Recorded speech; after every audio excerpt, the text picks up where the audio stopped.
అదరకొట్టే కారం రంగు రుచి ఆచి కారం పొడి. ఏపీ రాజధాని అమరావతిని శాశ్వత రాజధానిగా మార్చేందుకు రాష్ట్ర ప్రభుత్వం చేస్తున్న ప్రయత్నాలు సఫలమవుతున్నాయి.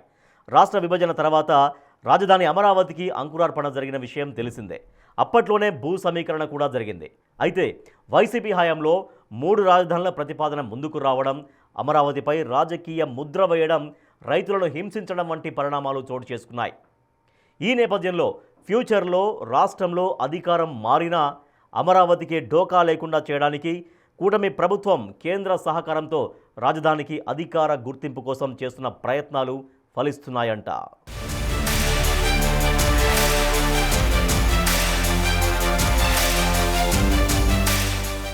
అమరావతి ఆంధ్రప్రదేశ్ రాష్ట్ర రాజధాని.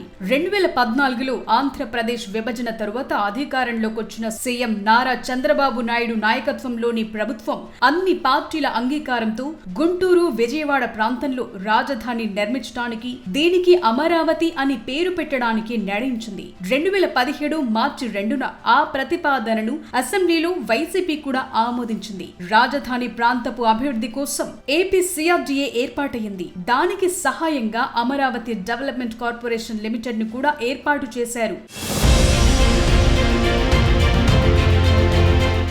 2019 మే నాటికి తాత్కాలిక సచివాలయం, తాత్కాలిక అసెంబ్లీ, తాత్కాలిక హైకోర్టు భవనాల నిర్మాణం పూర్తయ్యాయి. మిగిలిన పనులన్నీ నిర్మాణ దశలో ఉన్నాయి. 1-2 ఏళ్లలో రాజధాని నగరానికి ఓ రూపం వచ్చే అవకాశం ఉందని భావిస్తోన్న తరుణంలో వైసీపీ అధికారంలోకి వచ్చింది. జగన్ ప్రభుత్వం ఏర్పడిన తరువాత రాజధాని వికేంద్రీకరణ పేరుతో 3 రాజధానుల నినాదం ఎత్తుకోవడంతో అమరావతిలో అభివృద్ధి పనులు నిలిచిపోయాయి. ఆ క్రమంలో గత 2019-24 మధ్య అమరావతి వ్యవహారాన్ని పూర్తిగా అటకెక్కించారు. తరువాత అమరావతి రైతుల సుదీర్ఘ పోరాటం, రాష్ట్ర వ్యాప్తంగా ప్రజల్లో వచ్చిన వ్యతిరేకతతో కూటమి సర్కార్ ఏర్పడింది.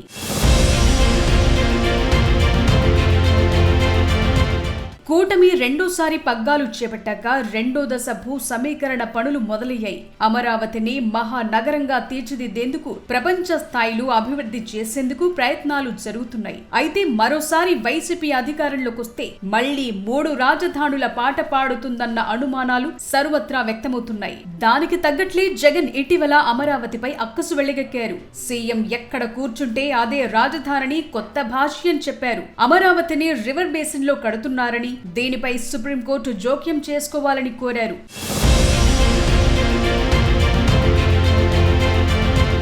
ఆ క్రమంలోనే రాష్ట్రంలో ఎవరు అధికారంలోకి వచ్చినా అమరావతిని కదల్చకుండా ముఖ్యమంత్రి చంద్రబాబు నాయుడు ప్రభుత్వం చర్యలు చేపట్టింది. దానికి కేంద్రం కూడా సమ్మతించింది. ఇదే సమయంలో పార్లమెంటులో చట్టం చేయాలని నిర్ణయించింది. తాజాగా వచ్చిన సమాచారం మేరకు కేవలం కేంద్ర పట్టణాభివృద్ధి శాఖ ఒక్కటి ఆమోదిస్తే దీనికి సంబంధించిన బిల్ రూపొందించే ప్రక్రియ పూర్తి కానుంది. ఇప్పటికీ కేంద్ర న్యాయశాఖ, హోంశాఖ, ఆర్థిక శాఖలు ఆమోదించాయి. కీలకమైన నీతి ఆయోగ్ కూడా అమరావతికి ఓకే చెప్పింది. గత 2 మాసాల కిందట నీతి ఆయోగ్ ఉపాధ్యక్షుడు అమరావతిలో పర్యటించారు.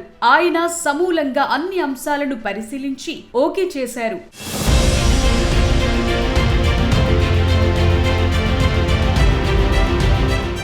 ఇప్పుడు పట్టణాభివృద్ధి శాఖ కూడా గ్రీన్ సిగ్నల్ ఇస్తే ఈ నెల చివరిలో ప్రారంభమయ్యే పార్లమెంట్ బడ్జెట్ సమావేశాల్లోనే ఈ బిల్లు ప్రవేశపెట్టి ఆమోదించనున్నారు. దీంతో అమరావతికి పూర్తి స్థాయి చట్టబద్ధత ఏర్పడనుంది. ఫలితంగా ప్రభుత్వం ఏది ఏర్పడినా రాష్ట్రానికి ఏకైక రాజధానిగా అమరావతి కొనసాగుతుంది. అతి త్వరలోనే అమరావతికి కేంద్రం చట్టబద్ధత లభిస్తుందని కూటమి నేతలు ధీమాగా కనిపిస్తున్నారు.